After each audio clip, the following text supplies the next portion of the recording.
Since Michael and Sarah return for a hometown childbirth, please leave. My mother-in-law stated in a chilly voice. Her eldest son and his wife are due in 3 days. Me leave? I asked, confused and stunned. Yes, we don't need another mother figure anymore. You've been redundant for a while now. Michael and his family will be living here, so make sure you're out by tomorrow, she continued.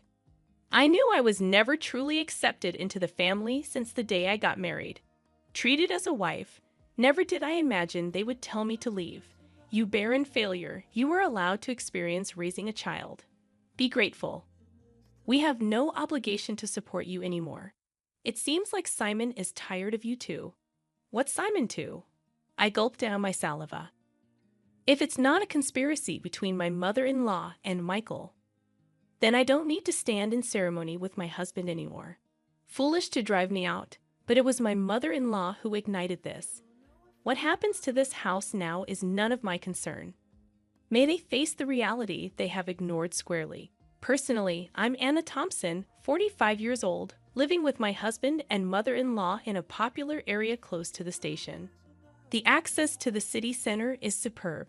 When house hunting, my picky husband, recently promoted to a managerial position, insisted on a spacious apartment. The rent was steep, but the space and rooms made it worth the stretch. My husband, Simon, 8 years my senior, a divorce I met through a friend's introduction. Comforted by the enveloping kindness unique to an older man, we decided to get married after 2 years of dating. Even when I told him about my infertility due to past illness, his affection did not waver. Likewise, my feelings remained unchanged when I learned of the circumstances he carried. My husband had a son named Michael from his previous marriage. I'm truly sorry to ask you, who have never been married, to live with my parents and son. I won't make you suffer. I'll ensure you're happy. That was the promise he made to me. To prevent me from feeling suffocated, my husband suggested moving to a spacious apartment where I could have my own room. Michael, turning 10 this year, won't need much care with my mom around. You don't have to push yourself. After his divorce, my husband got help with childcare from his parents at their home. A few years later, Simon's father passed away in an accident, and it seems his mother took over as Michael's caretaker. From the first meeting, Michael wouldn't even make eye contact with me. I thought it might be his shy nature, approaching a difficult age, so I didn't worry. As long as they accepted me as a member of the household, I was content. My mother-in-law was a quiet and refined person. When I visited to formally introduce myself after our engagement, she treated me with such politeness that I thought we would get along fine living together. I'll continue to prepare the meals as I have been. Simon comes home late, so it's okay if we eat at different times, right, Anna? I'll leave the cleaning and laundry to you. All right, let's work well together. After getting married, I switched from a full-time employee at the pharmacy to a part-timer due to the division of household chores. I started work a bit later in the morning, so I wouldn't get home until nearly 8 p.m. Dinner was always ready when I arrived, making me feel good about living together. My mother-in-law and Michael usually had dinner before I got home, so I was always eating alone. Even after getting married, I sometimes felt a sense of, is this it? But I came to accept that this was our family style. From the beginning, my mother-in-law never really liked me and didn't consider me part of the family at all. Michael, the school's activity day is before summer, right? When is it? We're all going to see you. Sometime after getting married, I tried to break the ice with Michael, who still hadn't warmed up to me. No, as Michael faltered, my mother-in-law interjected, we'll go there. Just Simon and me. Anna, you don't need to worry about it. I misunderstood her words, thinking she was just being considerate. I can get the day off work. Let's all go together.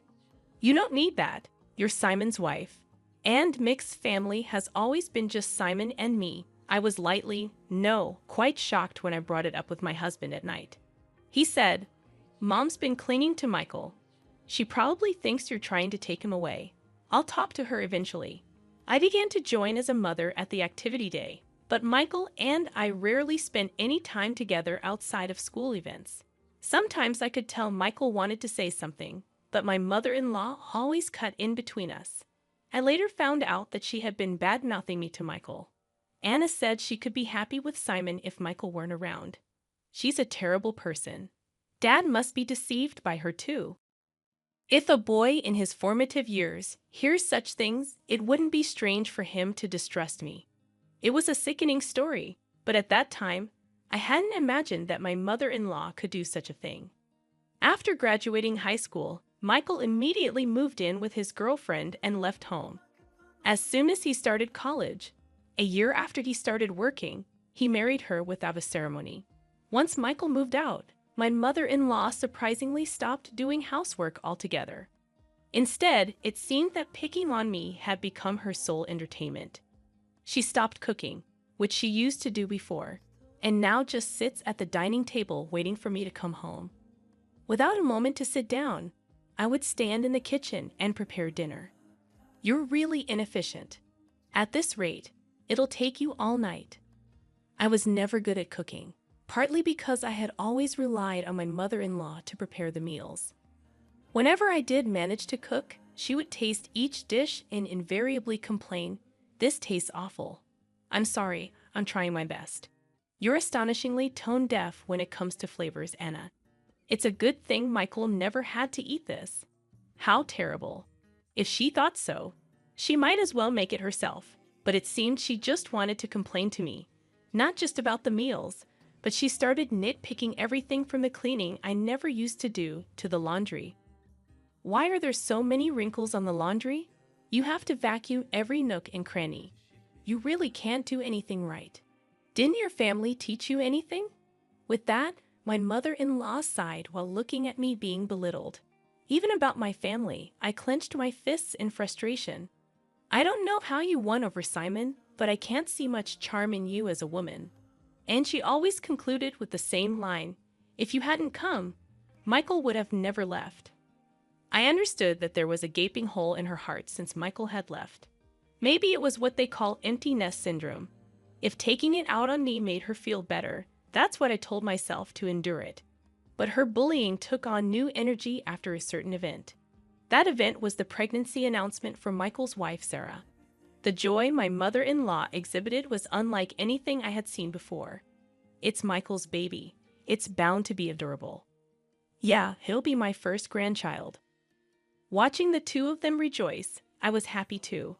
But my mother-in-law's excitement was beyond normal, probably because Michael asked her, "Grandma, can Sarah have our baby at your place?"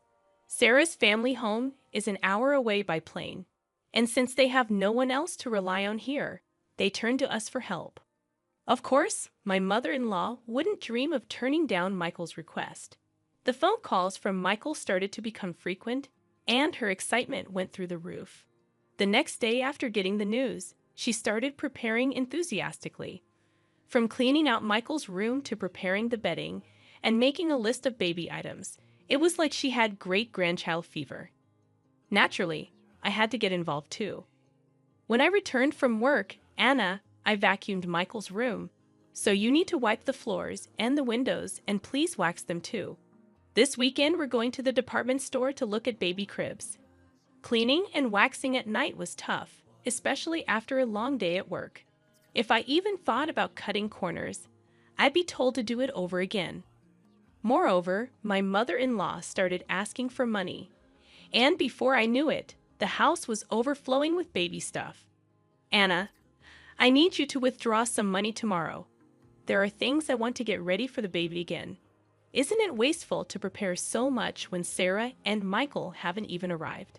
Shouldn't we wait and choose together with them?" I had wanted to meet my mother-in-law's requests, but I was troubled by the relentless spending. How can you be so cold? It's Simon's grandchild. Oh, that's right. You're not related to Michael by blood. You don't care, do you? That's not true. Please don't say that. I just thought Sarah might want to pick things out herself. Wouldn't you want to choose things for your own child? Perhaps because I was making a valid point, my mother-in-law glared at me sharply. I immediately thought I had gone too far, but it was too late. Without a word, my mother-in-law went back to her room looking upset. I did reflect on it, but I was also shocked to be spoken about in such a way. regarding Michael. The next morning, my mother-in-law didn't come out of her room, perhaps still angry. Simon had a 3-day business trip starting that day, so he just called out, "I'm leaving," through her door. Please don't throw cold water on Mom's great-grandchild fever. She hasn't been the same since Michael left. You were worried too, right? I was. But if we spend all our money like this, we'll have nothing left when Michael and Sarah arrive, right? Simon's face immediately turned sour. Are you saying my earnings are too low? That's not what I'm saying at all, Simon just said, "Fine," and left with a look of dissatisfaction. Discussions about money always end up like this. Since I'm the one managing our finances, I can't help but think ahead. Of course, there's a reason for that. We've been married for 13 years. Simon has provided me with a very comfortable life. Your part-time income is for you to enjoy. Simon had always told me so. I saved everything beyond what I needed for myself. Even though it's in my name, I consider it our shared property. But then Simon's company's performance declined, and over the last 5 years, his salary has dropped to 2/3 of what it was when we first got married. While there's uncertainty whether his company will last until his retirement, he doesn't seem to consider changing jobs. For appearances in front of my mother-in-law, my husband couldn't give up his title as a department head. Now I'm the one paying the rent, and he covers the living expenses. We've kept this from my mother-in-law to save my husband's face. That day, I left work a bit early to apologize to my mother-in-law. When I got home, she was already sitting at the dining table waiting for me. "I'm sorry about yesterday. I may have gone too far," I admitted, but my mother-in-law remained silent. Instead, she blindsided me with unexpected news. Michael and Sarah are returning for a hometown childbirth. "Please vacate," my mother-in-law declared in a chilly tone. The eldest son and his wife were set to arrive in 3 days. Perplexed and stunned, I asked, "I have to leave." She affirmed, "Yes, we don't need another mother figure anymore. You've been redundant for a while. Michael and his family will be living here. Make sure you're out by tomorrow." The realization hit me hard. I had never truly been accepted into the family since the day I got married. I had always been treated as an outsider. The news of Michael's return for the birth made it clear. "You barren failure," my mother-in-law continued. "You are allowed to experience raising a child. Be grateful. We have no obligation to support you anymore. It seems like Simon is tired of you too. Maybe he's getting along well with a new girlfriend by now." Shocked, I gulped down my saliva, contemplating the possibility of my relationship with my husband growing distant. Could this be a trap I fell into, thinking my husband would never? I remembered that, up until a year ago, he never had overnight business trips. "All right, I'll eat out tonight," I said, grabbing my bag and leaving the house to walk aimlessly. I needed to calm my severely shaken heart. Worried about my husband, I tried calling his cell phone despite my mother-in-law's words. I still wanted to talk to him, but he didn't answer, no matter how many times I rang. I dialed his office, only to learn that he had taken a couple of days off. My mother-in-law's words began to ring more true. Could he really be on a trip with another woman? Dark thoughts crowded my mind, and I found myself overwhelmed with emotion, tears streaming down my face. Staggering along, I noticed the tavern behind the station, a place we used to frequent when we first moved here. "It's still here," I thought as I entered. "Welcome." The tavern owner's expression clouded briefly upon seeing me. Then he nodded in recognition. "Hey, long time no see. It's been about 8 years. I used to come here a lot with my husband," I said. "Yes, it's been a while." "I remember you," he replied. I couldn't help but smile, feeling a sense of relief. "Can I get a beer and a mixed plate of grilled chicken, please?" I asked. The owner, a man of few words as always, nodded. As I sipped the cold beer and savored the grilled chicken, I took out my cell phone, and the screensaver lit up with a photo of us when Michael turned 18. Looking sharp in the slim suit we had picked out together, I wished for us to be closer as a family. The beer washed down my throat, taking the day's fatigue with it. Could I really move out tomorrow? Contemplating the next steps, I searched for moving companies, finding one for the job the next day. I also looked up junk buyers and saved 2 companies in my favorites. Changing the screensaver on my phone seemed to clear my head completely. The beer and grilled chicken tasted exceptional. I decided to think about everything once I got home. Walking away from the tavern, I was called from behind. A young waitress from the tavern was running towards me. "Excuse me, are you Mrs. Thompson?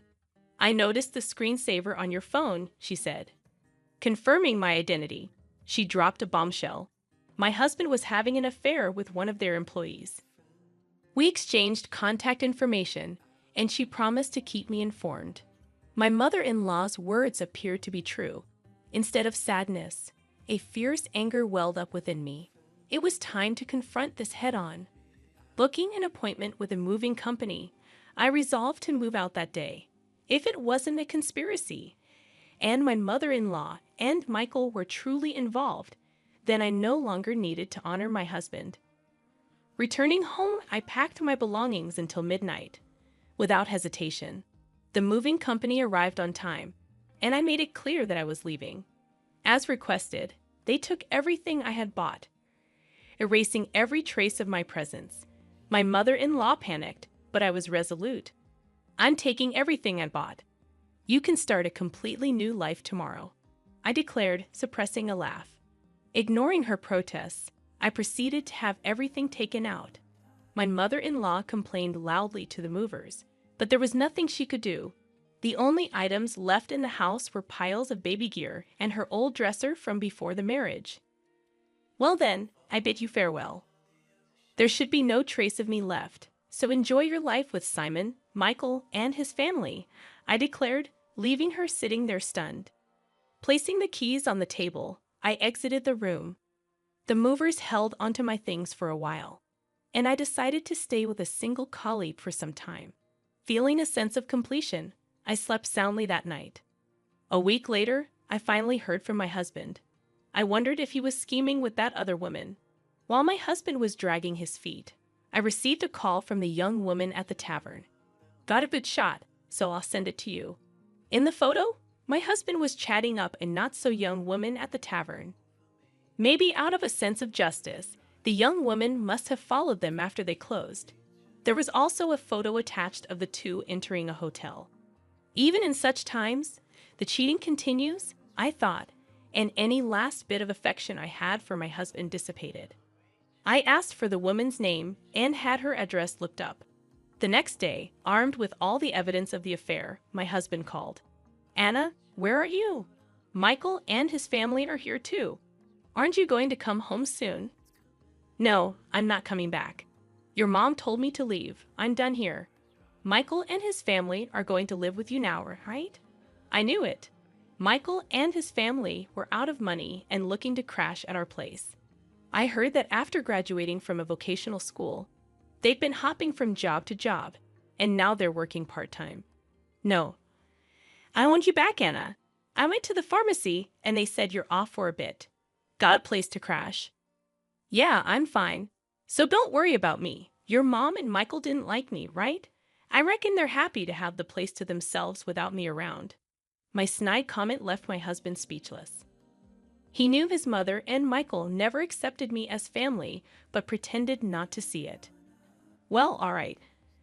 I have something to say, so I'll come back there once," my husband replied with a relieved please in his voice. Days later, I returned to the house for the first time in a long while. Some new pieces of furniture and appliances were inside. When Michael and Sarah saw me, they just nodded from their seats on the sofa without getting up. As I took a seat, my mother-in-law glared at me with a scary look on her face. The atmosphere was tense, and just as I thought to get things done and leave quickly, Michael spoke up. "What are you doing here? You took everything from the house. What kind of monster does that? Dad's been supporting you, and you've had it easy." I sighed.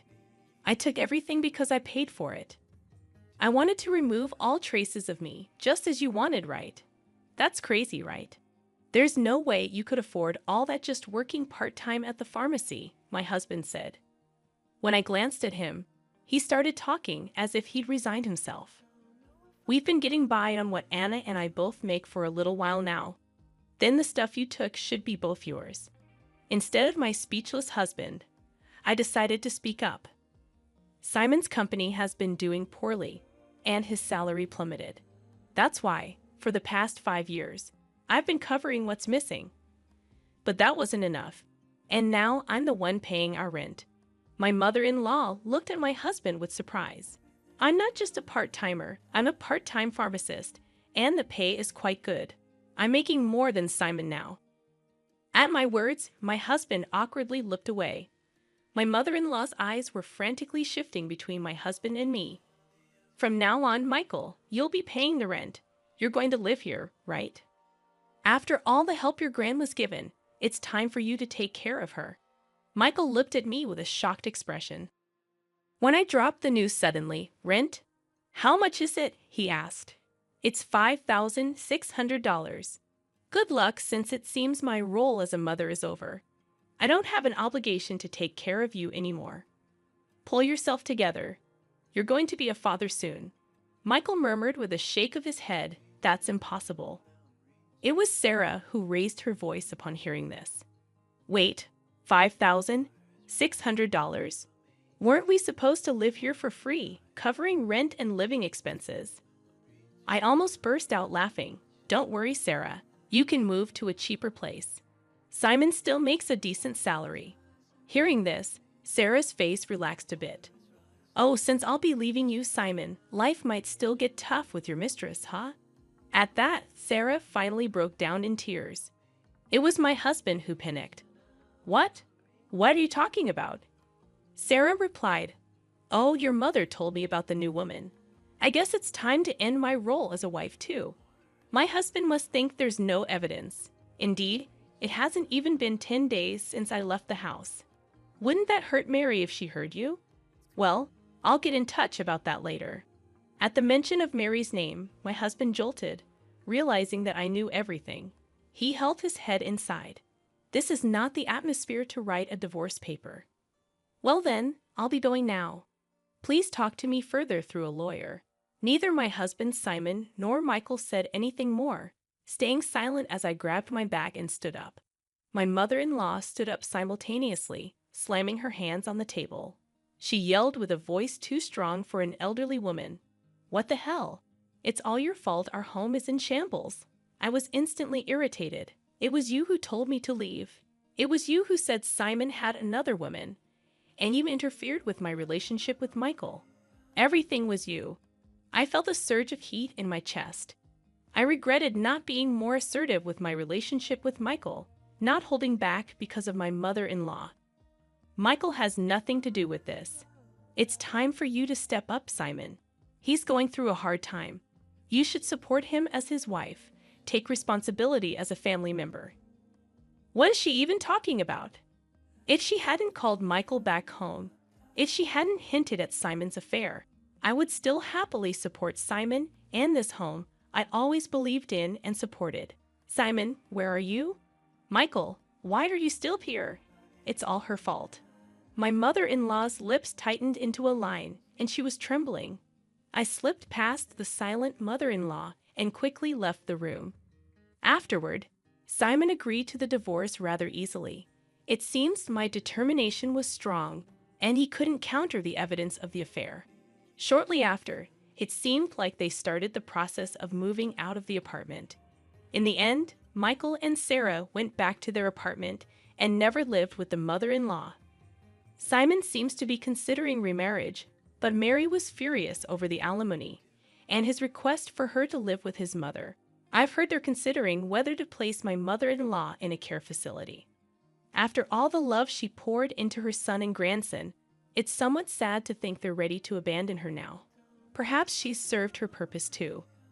If my mother-in-law had said nothing back then, and it had just been a simple trip home for childbirth, maybe we would still be living together. After the divorce, Michael sent me an apology letter. He wrote about how, as a child, he really wanted to be more spoiled, how he couldn't talk to me because his grandma disliked it, and how happy he was when I attended school events. Maybe I should have reached out more, perhaps then. We could have built a different relationship. Even though our relationship has ended, I quietly pray for Michael's happiness in life. I've returned to work as a pharmacist and quickly rented an apartment close to my workplace. I don't feel good about keeping the furniture and appliances I took with me, so I had them all picked up and disposed of by a junk removal service. Life without my mother-in-law's harassment is peaceful and comfortable. For a while, I want to live for my own happiness, not someone else's.